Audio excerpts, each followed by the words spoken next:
Kembali di Kompas Siang, Saudara, kasus penganiayaan David oleh anak ex pejabat pajak Mario Dandi terus bergulir.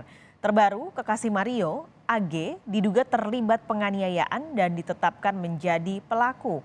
Sementara itu, polisi mengubah konstruksi pasal untuk menjerat dua tersangka lain.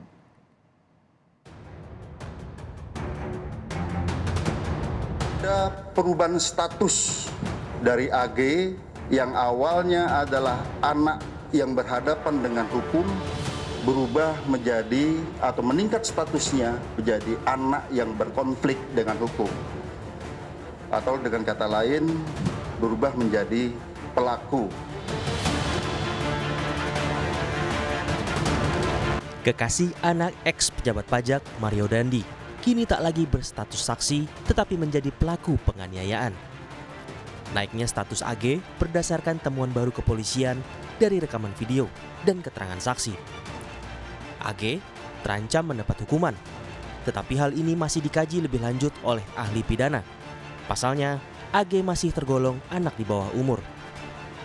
Pemerhati anak Retno Listiarti menyayangkan sikap Komisi Perlindungan Anak Indonesia (KPAI) yang terkesan lamban merespons kasus ini. Padahal ada dua anak yang terlibat di dalamnya. Ketua Dewan Pakar Federasi Serikat Guru Indonesia ini menyoroti hak pendidikan AG yang kini berkonflik dengan hukum.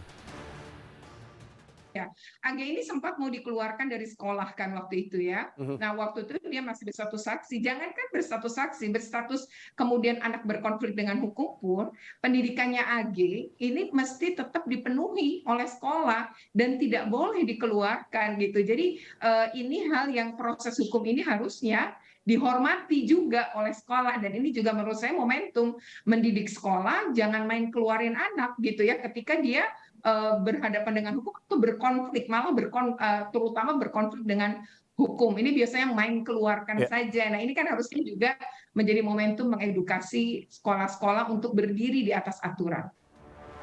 Soal penganiayaan terhadap David, anak pengurus GP Ansor, semakin menerang. Polisi bilang, awalnya para pelaku penganiayaan David tidak memberikan keterangan yang sebenarnya. Tetapi berdasarkan bukti digital, polisi memastikan perencanaan menganiaya David sudah dilakukan sejak awal. Polisi juga menyoroti perilaku dan perkataan sadis Mario saat menganiaya korban. Pukulan ke arah kepala, ini yang ke arah yang sangat-sangat vital ini kepala ya. Di sana di antaranya ada kata-kata free kick, ya, free kick baru ditendang ke arah kepala seperti tendangan penalti itu, ya, ataupun tendangan bebas, ya. Kemudian juga ada kata-kata, gua nggak takut kalau anak orang lain, anak orang mati. Bagi penyidik di sini dan juga kami konsultasikan dengan saksi ahli, ini bisa merupakan suatu mens rea, niat jahat dan juga aktus serius wujud perbuatan.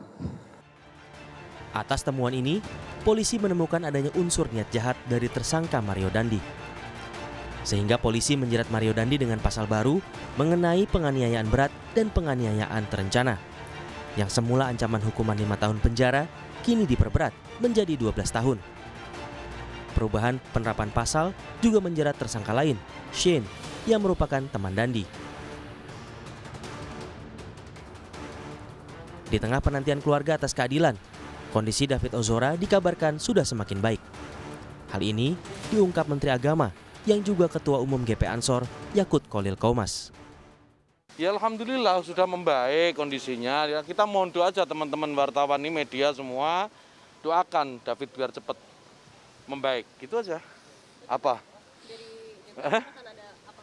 Enggak, kita pasti akan terus memantau kasus ini, memastikan bahwa ini ditangani dengan proses seadil-adilnya. Dan ini urusannya adalah urusan kriminal, ya, tidak ada urusan lain di luar itu. Berarti ya. mengupayakan proses hukum berjalan dengan ya, ya, Pak? kita akan pastikan proses hukum akan berjalan sebaik-baiknya, seadil-adilnya. Ya, keluarga juga menyatakan tidak ada lagi damai, semua akan diserahkan ke pengadilan meskipun perilakunya dimaafkan. Keluarga korban kini menanti keadilan atas penganiayaan keji yang membuat David terbaring di rumah sakit hingga kini.